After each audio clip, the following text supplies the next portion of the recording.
Bismillahirrahmanirrahim. Respected aspirants, respected lawyers, brother and sisters, अस्सलाम वालेकुम। अस्सलाम वालेकुम। आज हम कानून शहादत ऑर्डर का 5वां लेक्चर जो है वो देखेंगे और आज हम फैक्ट, रेलिवेंट फैक्ट और फैक्ट इन इशू की जो डेफिनेशन है उसको हम जो है वो करेंगे। रिस्पेक्टेड लिसनर्स, मैं जो है ये जो आपके लिए लेक्चर प्रिपेयर करता हूँ इसका जो सोर्स है वो मैंने 3-4 बुक्स हैं मैं जहाँ से इसकी प्रिपरेशन करता हूँ। उसमें एक पाकिस्तानी बुक है एक्सेस टू जस्टिस और फजल करीम साहब की, और एक जस्टिस मुनीर साहब इंडियन हैं ऑथर, उनकी बुक है, और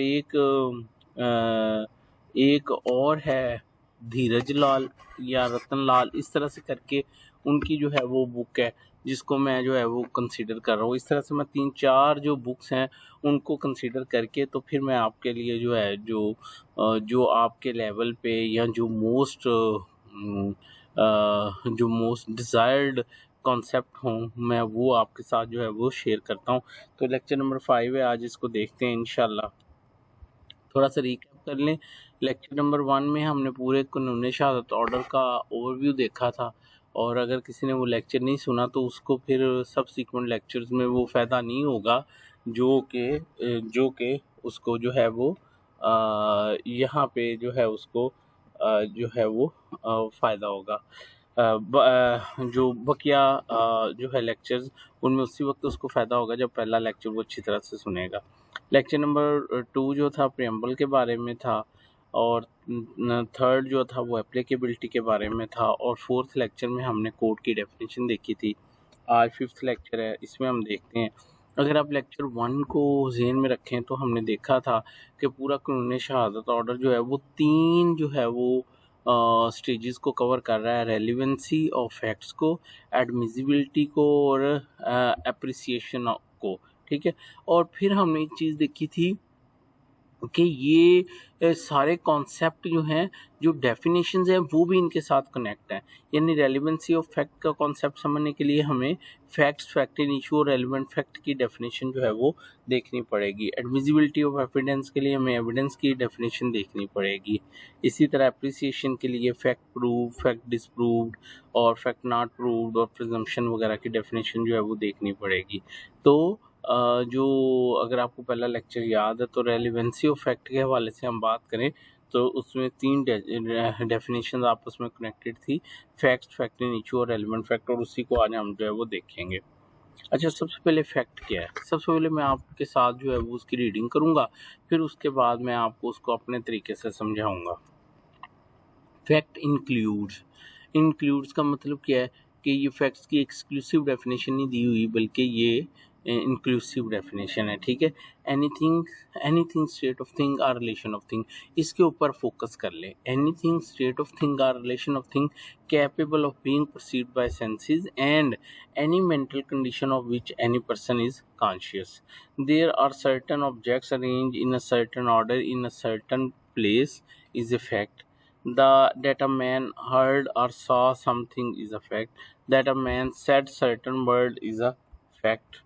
That there are certain objects arranged, अच्छा ये भी हो गया।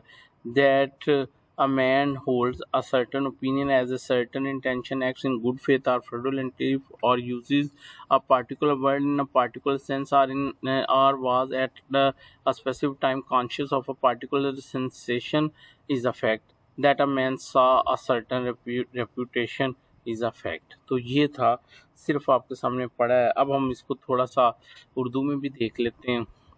वाक्य में शामिल है कोई शय, कफ़ियत शय या शय के माबैन ऐसा निस्बत जो उससे महसूस हो सकती हो, कोई ऐसी ज़हनी कफ़ियत जिसका किसी शख्स को शऊर हो। ये कि बाज़ शय किसी मुकाम पर एक ख़ास करीने से रखी होती हैं, ये भी एक फ़ैक्ट है। ये कि किसी शख्स ने कुछ सुनाया देखा, ये भी एक फ़ैक्ट है। ये कि किसी शख्स ने कुछ कहा, ये भी एक फ़ैक्ट है। किसी शख्स की कोई ख़ास राय है और वो ख़ास इरादा रखता है, नेक नीति से या फ़रेब से कोई फ़ेल करता है, या कोई ख़ास लफ्ज़ किसी ख़ास मफ़हूम में इस्तेमाल करता है, या उसे किसी खास वक्त किसी खास समय महसूस का शऊर होता है, ये शऊर है या था, इसको भी क्या कहेंगे? फैक्ट कहेंगे। अच्छा जी, अब मैंने ये आपके सामने एक चार्ट बनाया है कि इनको हम दो हिस्सों में डिवाइड कर सकते हैं, एक है फिजिकल या एक्सटर्नल फैक्ट्स और एक है साइकोलॉजिकल और इंटरनल फैक्ट्स। और एनीथिंग स्टेट ऑफ थिंग और relation of thing capable of being perceived by bodily senses. कौन सी bodily senses? Vision, touch, taste, hear, smell, इसको क्या कहेंगे? फिजिकल या एक्सटर्नल फैक्ट्स कहेंगे। ठीक है, मसलन कोई गवाह कहता है कि जी मैंने ये वकूआ देखा, तो ये क्या है? ठीक है, ये वो क्या कहते हैं, स्टेट ऑफ थिंग है that is capable of being perceived by bodily sense. कौन सी? विजन, यानी उसने आंखों से देखा है ना, तो फिर इसको क्या कहेंगे कि ये एक फैक्ट है।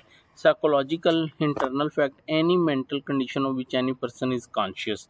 ये जो मेंटल यानी माइंड में हो वो उसको क्या बोलेंगे? साइकोलॉजिकल इंटरनल फैक्ट, जैसे motive, intention, knowledge, good faith, mala fide, dishonesty, ill will, anger, hatred etcetera. अच्छा, अब ये देखिए आपके सामने एक पिक्चर है, इस पिक्चर में एक सीन है, देखिए ये जो शख्स है, ठीक है, ये एनीथिंग है, ठीक है, that is capable of being perceived bye sense vision, इसको देखा जा सकता है। ठीक है, तो फिर हम इसको क्या बोलेंगे कि ये एक फैक्ट है। इसी तरह ये एग्रीव्ड है या वो एग्रीव्ड है, ठीक है, या डिसीज है, तो ये भी फिर क्या हुआ? ये भी एक फैक्ट है। ठीक है, गन क्या है? ये भी एक फैक्ट है। और विटनेस जो है उसने देखा, तो ये भी क्या? एक फैक्ट है। ठीक है, और ये ट्री, ये भी एक फैक्ट है। और ये वो प्री प्लान मर्डर था, तो ये जो रिलेशन ऑफ थिंग है, ठीक है, कि वो आपस में उनका वो एक थर्ड पर्सन के साथ राब्ते में था, ये भी एक क्या? फैक्ट है। ठीक है, अच्छा, उसने दीवार के पीछे से फायर किया, ये भी एक क्या? ये क्या? ये एक स्टेट ऑफ थिंग है। ठीक है, अच्छा, और उसके बाद उसने अपने वो पिस्टल के साथ जो है वो क्या कहते हैं, उसने दीवार के पीछे से वार किया, ये भी क्या? एक फैक्ट है। अच्छा, उसके बाद वो शख्स जो था वो कहाँ पे खड़ा था? वो एक ट्री के पास खड़ा था, तो इसको क्या बोलेंगे? स्टेट ऑफ थिंग बोलेंगे। क्या बोलेंगे? स्टेट ऑफ थिंग बोलेंगे। ठीक है, अच्छा, उसने एक खास डिस्टेंस से फायर किया, ठीक है, तो या एक्ट ऑफ काजिंग डेथ, तो ये भी क्या हो जाएगा? एक फैक्ट हो जाएगा। ठीक है, और विटनेस ने साद आक्रंस, ये भी क्या है? एक फैक्ट है। ठीक है, that is being capable of being perceived bye sense, that is sense of vision. ठीक है, इसी तरह ये डे लाइट अक्रंस था, तो ये भी क्या है? ये एनीथिंग है, that is capable of being perceived by senses of vision, तो that is why it is also a fact. तो ये सारे के सारे क्या हैं? ये फैक्ट्स हैं। ये आपको सिर्फ समझाने के लिए था। अब हम वो एग्जांपल्स भी देख लेते हैं जो हमने अभी पढ़ी थी, कि मसलन there are certain objects arrange in a certain order in certain place. Illustration ये थी, said fact is a physical external fact because here a state of thing or relation of thing can be perceived by bodily sense, vision and touch। vision and touch के जरिए वो arrangement को देखा जा सकता है, लिहाजा हम उसको क्या बोलेंगे? वो एक फैक्ट है। इलस्ट्रेशन 2 है, दैट अ मैन हर्ड और saw समथिंग, एक शख्स ने कुछ सुना या देखा, ये भी एक फैक्ट है। क्यों? said fact is physical external fact because here an act of hearing or seeing something can be perceived by bodily sense of hearing or vision। चलिए, उसके बाद that a man said certain words, ठीक है, this fact is a physical external fact because here are relation of thing, act of saying certain word can be perceived by bodily senses of hearing. अच्छा, that a man hold a certain opinion as has a certain intention, acts in a good faith or fraudulently, or uses a particular word in a particular sense, or was at specified time conscious of particular sensation is a fact। Said fact is a psychological internal fact because here opinion, intention, good faith, fraud, consciousness, or the mental condition of which any person might be conscious। ठीक है, ये उसके example थी। A man has a certain reputation, said fact is a psychological mental fact because here repute of someone is in fact mental condition of his mind of which a person might be conscious। ठीक है, अब एक जो fact है उसको उसको वो prove कैसे किया जाता है। यानी एक फिजिकल फैक्ट है और एक साइकोलॉजिकल फैक्ट है। Physical fact can be prove by direct और इनडायरेक्ट और सर्कमस्टांशियल एविडेंस, ठीक है। Whereas psychological fact can not be prove by direct evidence and circumstantial evidence is always required to prove the same. The state of man's mind is as much as the fact as state of digestion। देखिए देखिए वो कह रहा है कि किसी शख्स के दिमाग में क्या चल रहा है वो इसी तरह ही है कि जैसे कि उस शख्स को ही पता है कि उसने आज क्या जो है वो खाया पिया है, आज क्या उसने उसके वो जो उसने चीज़ जो है वो हज़म करनी है। एनीहाउ ये कह रहा है कि जो फिजिकल फैक्ट है वो तो डायरेक्ट एविडेंस से भी साबित किया जा सकता है। कैसे कि कोई शख्स कहे जी मेरे सामने ये बात हुई है, लेकिन जो साइकोलॉजिकल फैक्ट्स हैं वो डायरेक्ट एविडेंस के ज़रिए साबित नहीं हो सकते, ठीक है। उसके लिए कौन सा चाहिए होगा एविडेंस, वो है सर्कमस्टांशियल एविडेंस। यानी उसका कंडक्ट हो गया, उसके वर्ड्स हो गए उस शख्स के, उसके ज़रिए उसको क्या किया जाएगा, वो साबित किया जाएगा। मसलन नीचे एक एग्जांपल भी लिखी हुई है। A shooting bee is a physical fact, but his intention is doing so is a psychological fact, ठीक है। Act of shooting can be proved by producing direct evidence, eyewitness who saw a shooting bee. However, intention to shoot bee is state of mind and cannot be proved by direct evidence except by way of confession, as no one can peep into the mind of other. The intention to shoot B can be established through circumstantial evidence, that is by conduct and word of the A। Hope कि आपको समझ आ गई है। अच्छा बच्चों, अब हमने अभी जो एक एग्जांपल देखी थी, इसमें जो है वो सारे के सारे क्या हैं, ये फैक्ट्स हैं। लेकिन अगर इन फैक्ट्स को गौर से देखा जाए तो इनमें से कुछ फैक्ट्स ऐसे होंगे जिनको बोला जाएगा रेलिवेंट फैक्ट, कुछ फैक्ट्स ऐसे होंगे जिनको बोला जाएगा फैक्ट इन इशू, कुछ फैक्ट्स ऐसे हो जाएंगे जिनको हम कहेंगे अमाउंटिंग टू एविडेंस। तो अब हम अगले फेज़ के अंदर इनके दरमियान क्या करेंगे, डिफरेंस करना सीखेंगे कि ये जो हमने इतने सारे पीछे फैक्ट्स देखे हैं इनमें से फैक्ट इन इशू कौन से हैं, रेलिवेंट फैक्ट कौन से हैं, ठीक है। तो उसके लिए क्या है, अब हम चलते हैं फैक्ट के बारे में थोड़ा सा मैं आपको और बता दूं कि ये लेटर एक्सप्रेशन है फैक्ट के लिए, फैक्टम विच मींस एक्ट और डीड, ठीक है। In the beginning of the trial a fact might be true और false and at the final appreciation stage court इधर believe that a fact is true और a fact is false. देखिए usually हम life में बोलते हैं this is a fact, यानी हम ट्रुथ के सेंस में बोलते हैं, लेकिन जो कानून शहादत है उसमें इनिशियली एक फैक्ट जो होता है वो ट्रू या फॉल्स हो सकता है, ठीक है। और उसी की सारी गेम होती है, उसी के बारे में एविडेंस आ रहा होता है, और फाइनली जब जज जो है वो समझता है कि वो बिलीव करता है कि वो फैक्ट जो है वो ट्रू है, तो हम कहते हैं it is called fact proved. और अगर जज समझता है कि ये जो है वो ये फॉल्स है ये फैक्ट, तो हम कहते हैं दैट फैक्ट इज़ डिसप्रूव्ड, ठीक है। ये भी फैक्ट के बारे में थोड़ा सा मैंने बताना था। अब हम आ जाते हैं फैक्ट इन इशू में।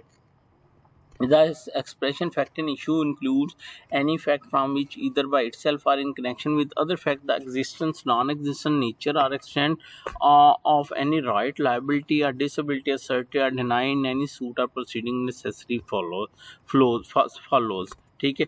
अभी मैं इसको एक्सप्लेन करता हूँ। Whenever under the premium the law for timely in force relating civil process, any court records an issue of fact, the fact to be asserted or denied in answer to such issues of issue in fact, ठीक है।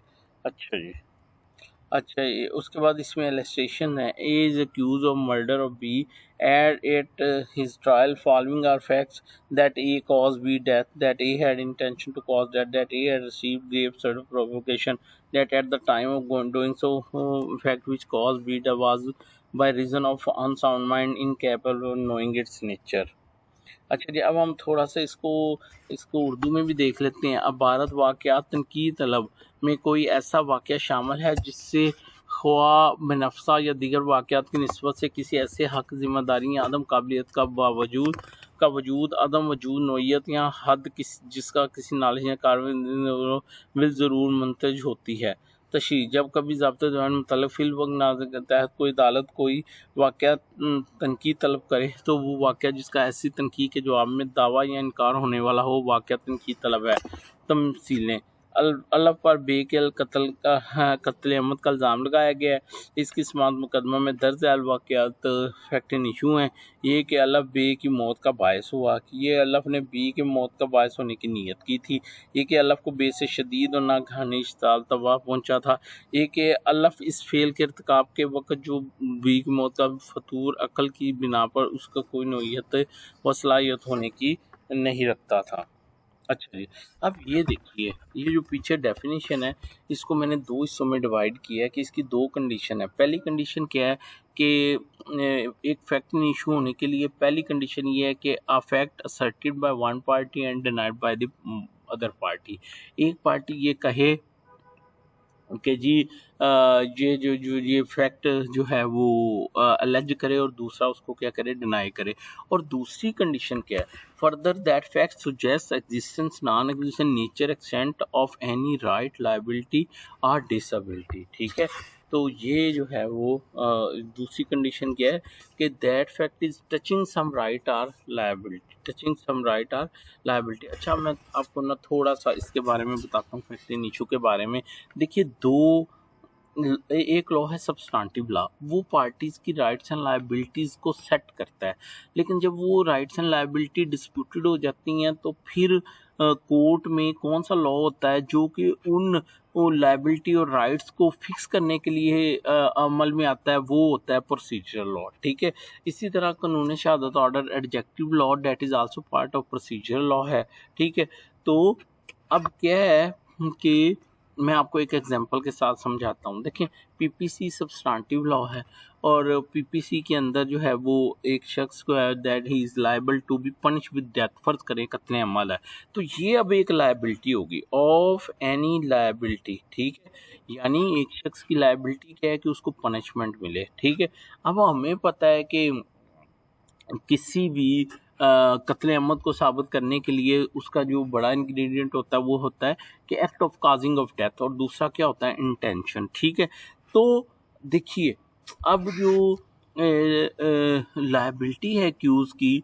के to be punished with death और imprisonment for life, वो depend कर रही है किस fact के ऊपर कि ए ने ही बी को मारा है। ठीक है, और अरादतन मारा है, दो फैक्ट हैं, तो हम दोनों फैक्ट्स को फैक्ट इन इशू कहेंगे। क्यों? क्योंकि इनके ऊपर डिपेंड कर रही है लायबिलिटी। लायबिलिटी क्या है? Liability to be punish. तो दिस इज द रीजन के अब मैं बेशक वो दोबारा डेफिनेशन पढ़ूँ तो आपको समझ आ जाएगी। The expression fact in issue include any fact from which either by itself and in connection with other facts the existence non-existent nature extent of any right or liability asserted by or denied by in any sort necessary follows। तो hope कि आपको इसकी समझ आ गई। अब मैंने थोड़ा सा लिखा भी है, वो भी आपको पढ़ देता हूँ। Concept of fact in issue क्या है? Substantive law settle the rights and liability of the parties when we say a dispute between two parties is pending in the court. It means those rights or liability fixed by the substantive law or being asserted by one party and denied by the other party. Now, a set of facts constituting the existence, non-existent nature, extent of those rights or liabilities are called fact in issues.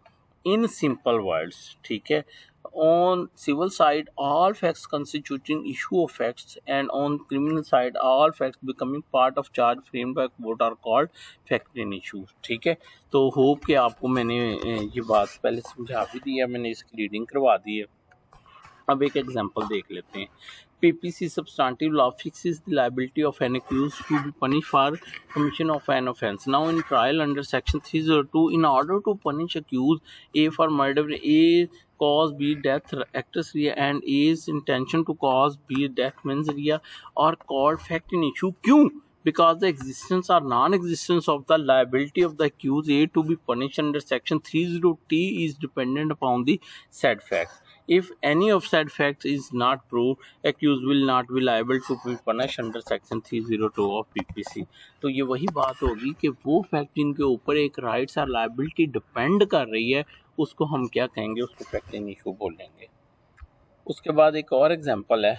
अच्छा जी, that fact that A at the time of doing the act which caused B death was by reason of unsound mindedness incapable of knowing its nature is the fact in issue because the existence or non-existence of a liability to be punished also dependent upon the accused disability unsound mind। बिल्कुल ठीक है, अगर accused ये साबित कर दे कि मैं unsound mind हूँ तो उसको सजा नहीं होगी। तो चूंकि लाइबिलिटी इस फैक्ट के ऊपर उसके अनसाउंड माइंडनेस पे डिपेंड कर रही है तो हम कहेंगे कि अनसाउंड माइंडनेस भी जो है इस केस के अंदर क्या है, एक फैक्ट इन इशू है।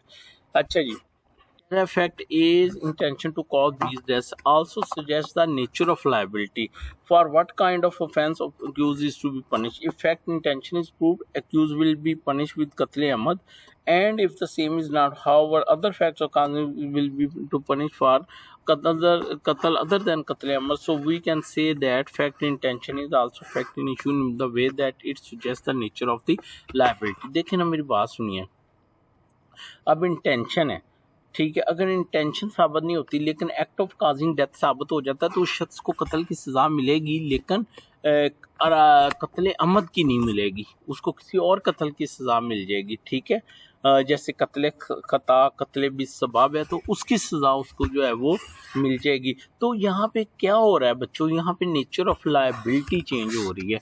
नेचर ऑफ लायबिलिटी डिपेंड कर रही है फैक्ट के ऊपर, इंटेंशन के ऊपर। तो हम कह सकते हैं कि इंटेंशन जो फैक्ट है वो एक फैक्ट इन इशू है, क्योंकि एक्यूज की जो लायबिलिटी है to be punished with death और इम्प्रिजनमेंट फॉर लाइफ वो डिपेंड कर रही है, यानी सॉरी वो डिपेंड कर रही है किसके ऊपर, नेचर उसकी के उसको किस कत्ल की सज़ा देनी है, कत्ल अमद की देनी है या कत्ल बिस्सबाब या कत्ल खता की देनी है, उसका इन्हिसार है किसके ऊपर, फैक्ट है intention. So intention is a fact in issue.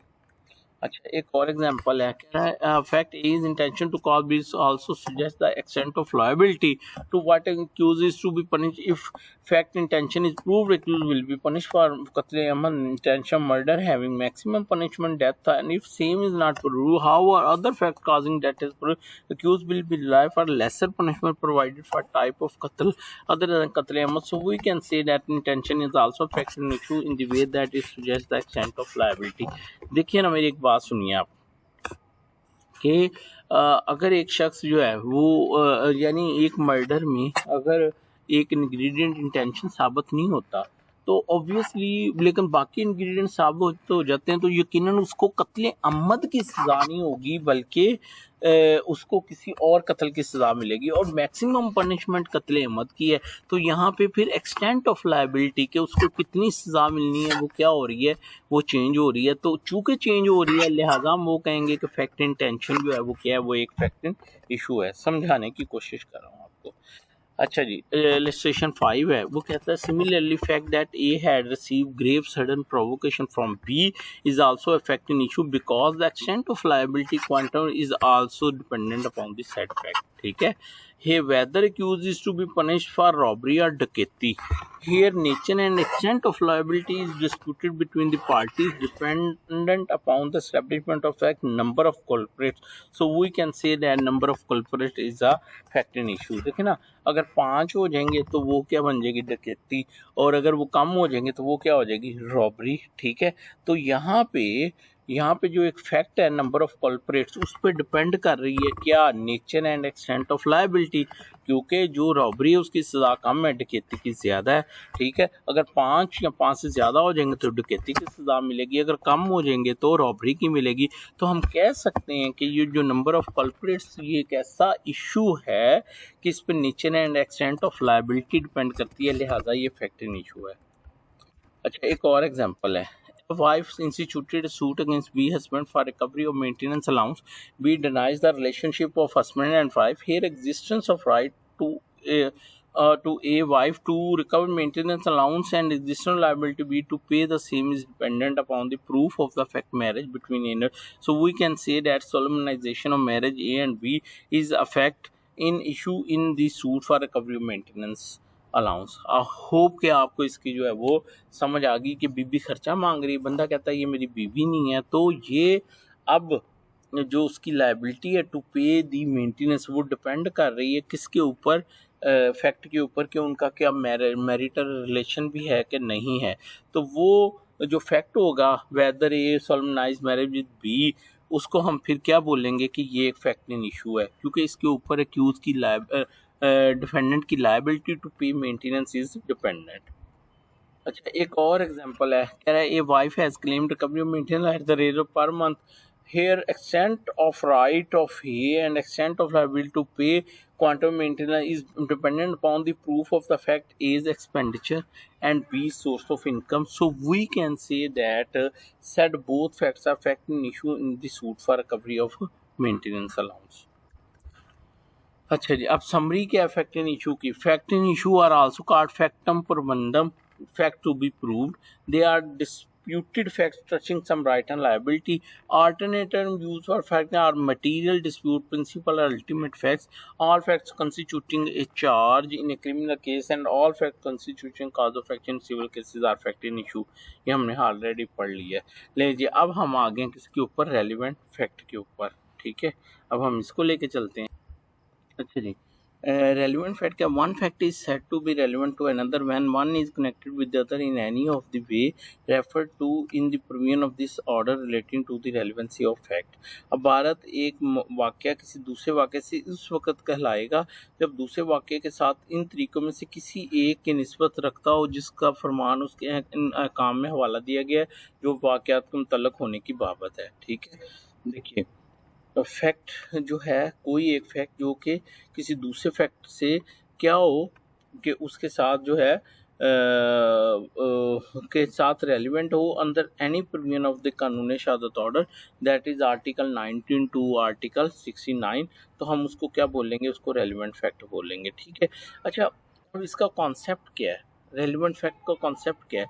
Relevant fact means fact relevant to the fact in issue. सबसे पहले ये है, जब हम रेलिवेंट फैक्ट कहते हैं तो उसका मतलब है कि a fact which is relevant to the fact in issue, और फैक्ट इन इशू क्या है वो मैं आपको पढ़ा चुका हूँ।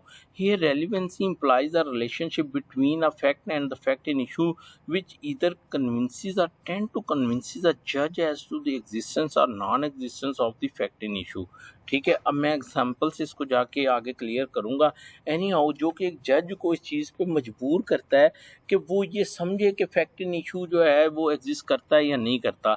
The fact which have been recognized to be relevant by the QSO or contained in article 19 to 69. Said list of relevant fact is an exhaustive list. Once a relevant fact is proved, it become also the evidence of the fact in issue. That is why relevant facts are also known as evidentiary fact. ठीक है कि अच्छा जी, crux is that relevant facts are the facts which aid in proving or disproving the fact in issue. The term relevant fact as interpreted through Article 2 of QSO cannot be completely understood unless it is read with the Article 18 which laid down a rule of evidence called rule of relevancy. It is already discussed that one of the main objective of the law of evidence is to decide a controversy expeditiously by limiting each party to produce evidence relevant to the matter in dispute. Such object is achieved by applying the rule of relevancy laid down in through Article 18, which state that evidence may be given of any existing non-existent fact in issue and of relevant fact under any of the previous Article 18 to 90 and not other. देखिए मेरी एक बात सुनिए बच्चों कि आगे मैं example से जाके इसको क्लियर करूँगा कि जो फैक्ट रेलिवेंट फैक्ट है वो बेसिकली ऐसे फैक्ट हैं कि जो specifically claim by one party and deny by other party तो नहीं है, लेकिन ये ट्रायल में एट लेटर स्टेज सामने आते हैं और ये ऐसे फैक्ट्स होते हैं कि इनका एक कनेक्शन होता है किसके साथ, फैक्ट इन इशू से, और एक ऐसा लॉजिकल कनेक्शन होता है कि जिसको देख के जज को ये लगता है कि शायद वो जो फैक्ट इन इशू है वो एग्जिस्ट करता है या वो एग्जिस्ट नहीं करता। ठीक है, अच्छा उसके बाद उसको फैक्ट इन, और फिर ये है कि ये जो रेलिवेंट फैक्ट्स हैं ये डिक्लेयर्ड हैं आर्टिकल 19 to 69, यानी जज खुद से, जज से ये पावर छीन ली गई है कि वो खुद से ये फैसला करे कि एक फैक्ट रेलिवेंट है या नहीं है। पूरी की पूरी कोडिफाइड कर दी गई है रेलिवेंसी ताकि जल्दी केस का फैसला हो और जज इस चीज़ के ऊपर शहादत ना लेता रहे, आर्गूमेंट ना सुनता रहे कि एक रेलिवेंट फैक्ट जो है वो रेलिवेंट है या नहीं है। दूसरा ये है कि एक तो हो गया ना फैक्ट रेलिवेंट है, दूसरा आर्टिकल 18 है जो कहता है कि एविडेंस अगर कोर्ट में देना है तो सिर्फ और सिर्फ किसका देना, आपने फैक्ट इन इशू और रेलिवेंट फैक्ट का देना, नहीं तो कोर्ट कहेगा मैंने एविडेंस नहीं लेना, नहीं तो कोर्ट क्या कहेगा, मैंने एविडेंस नहीं लेना। देखिए मैंने एक केस कुछ दिन पहले डिसाइड किया है, उस केस में क्या था कि मैंने ये कहा कि एक पार्टी ने दरख्वास्त दी कि ये 40 डॉक्यूमेंट जो है वो हमने कोर्ट में इजाफी शहादत के तौर पे पेश करते हैं, ठीक है। अच्छा, तो मैंने उनकी एप्लीकेशन खारिज कर दी इस बुनियाद के ऊपर कि भाई ये जो चीज़ साबित करना चाहता है वो ये साबित करना चाहता है कि जो प्लेंटिफ है वो he is bad in character, he is bad in character, ठीक है। तो मैंने कहा कि आर्टिकल 67 या 68 कहता है कि जो सिविल केसेस होते हैं, सिविल मैटर होते हैं, उनमें जो है पास जो है बैड करेक्टर इरेलीवेंट होता है, ठीक है। तो लिहाजा चूंकि एक फैक्ट रेलिवेंट ही नहीं है, ठीक है, तो उसके ऊपर फिर इसको एविडेंस देने की इजाज़त क्यों दी जाए। तो मैंने उसका क्या किया कि उसको रिफ्यूज़ कर दिया, टर्न डाउन कर दिया। तो उसका मकसद क्या था कि कानून शहादत का जो ऑब्जेक्टिव है टू डिसाइड अ कंट्रोवर्सी एक्सपीडिशियसली वो अचीव हो सके, और फिर एट एप्रिसिएशन स्टेज जज साहब के ऊपर ज़्यादा बर्डन ना हो कि ऐसे 40 डॉक्यूमेंट और ऐड हो जाएं कि चलें जी इनको भी कंसीडर करें और फिर फैसला करें। अच्छा जी, there are two test for qualify और fact as relevant fact. Relevant fact बनने के दो टेस्ट हैं। पहला टेस्ट क्या है, fact logically relevant. A relevant fact must have some real and logical connection with the disputed fact in issue. Logical connection mean having some probative force to affect the existence or non-existence of fact in issue. Here relevancy implies relationship of some fact with fact in issue which either convinces or tend to convince the judge as to existence or non-existence of the fact in issue. In simple word, relevant facts help in proving or disproving the fact in issue. In short, relevant facts are evidentiary facts make the existence of fact in issue evident or probable, ठीक है। anyhow, पहली जो condition क्या है कि उनका logical connection भी हो, ये आगे मैं एग्जांपल दूंगा तो फिर आपको ये क्लियर हो जाएगा। और दूसरा टेस्ट क्या है, legally relevant. A relevant fact must not be logically but also legally relevant. In other words, only those facts are relevant facts logic of whom has been codified under the law of evidence. Last part of the above definition in any of the way referred in provision of this order relating to relevance of fact also make it clear that only those facts will be called relevant facts which are also legally relevant under article 9 to 69 of the कानून Shahadat order. तो hope कि आपको जो है मेरी बात की जो है वो समझ आ गई कि दो टेस्ट हैं, लॉजिकली भी रेलिवेंट हो और लीगली भी रेलिवेंट हो, फिर उसको कहेंगे कि ये फैक्ट इन इशू है, ठीक है। अब हम एग्जांपल देखते हैं, अब आपकी वो सारी जो कन्फ्यूजन है वो दूर होती चली जाएंगी। A is accused of murder by B by beating B. A fact A harsh talk was made between A and B immediately before murder is said to be logically relevant to the fact in issue. A cause B is that because it suggests that murder might have been committed by A due to harsh talk। वो जो हमने कहा था कि relevant fact is the fact which convinces or tend to convince a judge as to existence or non-existence of the fact in issue. Said fact harsh talk is also legally relevant because as per article 90 of cases a fact harsh talk forming part of transaction is a relevant fact. Hence being logical and legally relevant we can say that harsh talk immediately before murder is a relevant fact। क्यों जी, बोलिए, समझ आ गई मेरी बात की। एक और example, fact marks of A and B on the ground produced by struggle at or near the place where murder was committed has logical connection with the fact in issue. A cause B is death. As per article 20, said fact is also relevant, which state that facts which facts which are the occasion of the fact in issue are also relevant. Hence being logical and legally relevant we can say that the fact marks of A and B on the ground produced by struggle at or near the place where murder was committed is a relevant fact। एक और example, the question is whether A murder B marks on ground produced by struggle at or near the place where murder was committed are relevant facts as article 20 because that marks are so logically connected with the fact in issue. A cause that if the same are proved it will make the existence of fact in issue. A cause highly probable। The question is whether A poison B. The fact habits of B known to A which afford an opportunity to the A to administer poison to is said to have logical relevant to the fact and issue of A poison B because it tends to prove the fact and issue of A poison B. Further said effect is also legally relevant under Article 20 according to fact which are the question of fact in issue are relevant fact. So we can say that said fact is the relevant fact. An agreement to sell a property is disputed between A and B. Fact that A was in dire need of money at the time of execution of the agreement has a logical relevancy with the fact in issue. A agreed to sell property to B. It has also legal relevancy as per Article 21, which states that a fact showing a motive for any fact in issue is relevant fact. So said fact is also called relevant fact. A is accused of the murder of B. Fact A abscond from the place of occurrence is logically relevant to the fact in issue. A caused B death and is also legally relevant under Article 21, which states that conduct of party with reference to the fact in issue is a relevant fact. A is accused of the murder of B at Peshawar. A is pleased that on the alleged date, time, and occurrence he was at Lahore, tend to disprove the fact in issue. A caused B's death. In other words, if said fact has a logical relevancy to the fact in issue. Now, as per Article 24, fact not otherwise become relevant if they make the existence highly probable and probable. So we can say that that the fact that is plea that on the alleged date occurrence he was at Lahore is a relevant fact.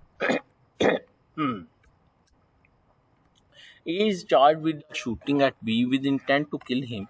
Fact A also previously shoot at B has logical connection to the fact in issue intention to kill B. Said is also legally relevant Article 27. So we can say that fact showing existence of state of minds are relevant facts. अच्छा जी, अब इसका rule of admissibility of fact in issue और relevant fact का कहाँ दिया गया है. एविडेंस में be given in any suit और proceeding of non fact in issue and of such the facts are here declared relevant and no. This is the biggest rule of admissibility कि evidence जो है वो सिर्फ और सिर्फ किसका दिया जा सकता है, फैक्ट इन इशू का, और किसका दिया जा सकता है, रेलिवेंट फैक्ट का दिया जाता है. अदरवाइज एविडेंस जो है वो इरेलीवेंट एविडेंस नहीं दिया जा सकता. ठीक है, जैसा कि मैंने आपको एक एग्जांपल भी बताई एक रिसेंटली केस रिपोर्ट हुआ है, उसमें क्या हुआ कि जो वो थी प्रोसिक्यूशन थी, इफेक्ट इन इशू ये था कि A is involved in selling and purchasing the narcotics. ठीक है, ये फैक्ट इन इशू था. एक रेलिवेंट फैक्ट सामने आया, प्रोसिक्यूशन ने एक फैक्ट सामने लिखा कि bad character of the accuse. जज साहब ने उसको रेलिवेंट फैक्ट मान के एविडेंस ले लिया. उसके बाद कन्विक्शन हो गई इस ग्राउंड के ऊपर कि वो जो बंदा था वो तो पहले भी क्रिमिनल, उसकी रिप्यूट अच्छी नहीं है, वो गलत कामों में इन्वॉल्व है, ये वो. हाई कोर्ट ने वो कन्विक्शन इस बुनियाद पे सेटिसाइड कर दी कि आर्टिकल 18 कहता है कि एविडेंस सिर्फ और सिर्फ फैक्ट इन इशू और रेलिवेंट फैक्ट का दिया जा सकता है, जबकि आर्टिकल 67 देता है कि कहता है कि क्रिमिनल केसेस में बैड कैरेक्टर रेलिवेंट नहीं है अनलेस के गुड कैरेक्टर का एविडेंस डिपोज किया गया हो. ठीक है, तो एक्यूज ने तो ऑन ओथ एविडेंस दिया ही नहीं अपने गुड कैरेक्टर का, तो फिर जज साहब ने उसको रेलिवेंट मानते हुए उस पर एविडेंस की इजाजत कैसे दे दी. और अगर एविडेंस आ गया तो वो इनएडमिसिबल एविडेंस है, उसकी बुनियाद पे कन्विक्शन नहीं हो सकती. वो क्या आपको मेरी बात की समझ आ गई? सॉरी, मुझे हिचकी सी लग गई. ले जी, मैं ना सारी कसर निकालने लगा हूँ जो अभी तक आपको पढ़ाया है ना उसका. ये एक फैक्ट है, act of causing of death. ठीक है, अब देखिए जो होते हैं ना रेलिवेंट फैक्ट, ये आते हैं ट्रायल स्टेज के ऊपर ना. तो अब ट्रायल स्टेज के ऊपर प्रोसिक्यूशन ने एविडेंस देना था, तो जज साहब ने कहा भाई रुको, पहले बताओ तुम्हारा फैक्ट एंड इशू क्या है, वो कौन कौन से हैं। उसने कहा जी कि act of causing of death it is one of fact and issue है, ठीक है। जज साहब ने कहा कि अभी भी नहीं, अभी मैं आपसे एविडेंस की बात नहीं करूंगा, पहले मुझे ये बताओ इसके साथ आपका कोई रेलिवेंट फैक्ट है। उन्होंने कहा जी जी हमारे रेलिवेंट फैक्ट हैं प्रोसिक्यूशन। जज साहब ने कहा बताएं। उन्होंने कहा जी dying declaration, recovery of pistol, confession, motive, plea of alibi, abscond, marks of struggle, harsh talk, ये सारे हमारे क्या हैं जी, हमारे वो रेलिवेंट फैक्ट हैं जिसमें हम एविडेंस देना चाहते हैं। जज साहब ने कहा अभी भी मैं आपसे एविडेंस नहीं लूंगा, सबसे पहले ये बताओ कि ये जो तुम कह रहे हो रेलिवेंट है, मुझे भी बताओ किस प्रोविजन के तहत ये रेलिवेंट है। तो प्रोसिक्यूशन ने कहा जी हम आपको बताते हैं, डाइंग डिक्लेरेशन आर्टिकल 46 के तहत रेलिवेंट है, रिकवरी आर्टिकल 40 के तहत रेलिवेंट है, कन्फेशन 37 के तहत, मोटिव 21 के। तो सब पे उन्होंने क्या कर दिया, कन्विंस कर दिया। जब कन्विंस कर दिया तो जज साहब ने कहा बिस्मिल्लाह अब आप एविडेंस ले आओ। अब एविडेंस हमारा अगला लेक्चर है उसको हम देखेंगे, लेकिन ये एक एग्जांपल मैंने आपको दी है कि मैं आपको फैक्ट एंड इशू और रेलिवेंट फैक्ट का जो है वो पढ़ा सकूं। अच्छा, अब एक चीज़ देखिए, अब मैं आपको बड़ी इंपॉर्टेंट चीज़ बताने लगा हूँ फैक्ट्स के बारे में। देखिए एक फैक्ट जो है, चाहे वो फैक्ट इन इशू है चाहे वो रेलिवेंट फैक्ट है, वो ट्रू भी हो सकता है, वो फॉल्स भी हो सकता है, might be true might be false, ठीक है। लेकिन ये बात कहाँ की होगी, ये रेलिवेंसी ऑफ फैक्ट स्टेज की होगी, ठीक है ना। लेकिन फाइनल स्टेज के ऊपर क्या होगा, एप्रिसिएशन ऑफ मैटर स्टेज पे कोर्ट बिलीव करेगी कि अ फैक्ट इज ट्रू और अ फैक्ट इज फॉल्स और a fact is neither true और फॉल्स, और इसको लीगल सेंस में कहेंगे फैक्ट प्रूव, फैक्ट डिसप्रूव्ड या फैक्ट नॉट प्रूव, ठीक है। तो ये एक फैक्ट के बारे में आपको एक चीज मैं समझाना चाह रहा था। अब इस अमल को कहते हैं प्रूफ। क्या कहते हैं, प्रूफ। ये जो फैक्ट प्रूव, जज साहब इस नतीजे के ऊपर जो पहुंचेंगे वो उसको क्या बोलेंगे कि एक फैक्ट ट्रू है या फॉल्स है, उसको प्रूफ बोलेंगे, ठीक है। और ये जो if the destination of a fact is the proof of that fact, ठीक है, if the destination of a fact in issue or relevant fact is the fact proved, fact disproved or fact not proved, then the route or mean through which that destination is achieved is called evidence, ठीक है। तो proof is the fact of evidence. Any how इसको हम आगे चल के जो है वो देखेंगे, ये आज का हमारा टॉपिक नहीं है, ठीक है। अच्छा, अब लास्ट है कि फैक्ट इन इशू और रेलिवेंट फैक्ट में डिफरेंस क्या होता है। Fact in issue are the fact probandum, fact to be proved, that is why they are also called principal fact. On the other hand, relevant facts are the facts probandi, facts which prove the other facts, that is why they are called evidentiary fact. Fact in issue are the fact touching some right or liability of the party, whereas relevant fact do not touch some right or liability, but they have such logical connection with the fact in issue that they convinces or tend to convince the judge as to the existence or non-existence of those facts in issue. Fact in issue are facts asserted by one party and denied by the other party. On the other hand, relevant facts are not specifically asserted or denied, however they are presented before the court to convince the court as to the existence or non-existence of the fact in issue. Fact in issue must be brought on record at very initial stage, like in the FIR or through pleading. However, relevant facts are brought on record for the very first time at trial stage. जज़ाकल्लाह, मुझे में अपनी दुआओं में याद रखिएगा। Please share ज़रूर कीजिएगा, थ्रू व्हाट्सएप स्टेटस शेयर कीजिएगा, जैसे जैसे कर सकें, और जो लेक्चर पढ़ा करें उसको शेयर किया करें। मुझे अपनी दुआओं में याद रखिए। अल्लाह हाफिज़।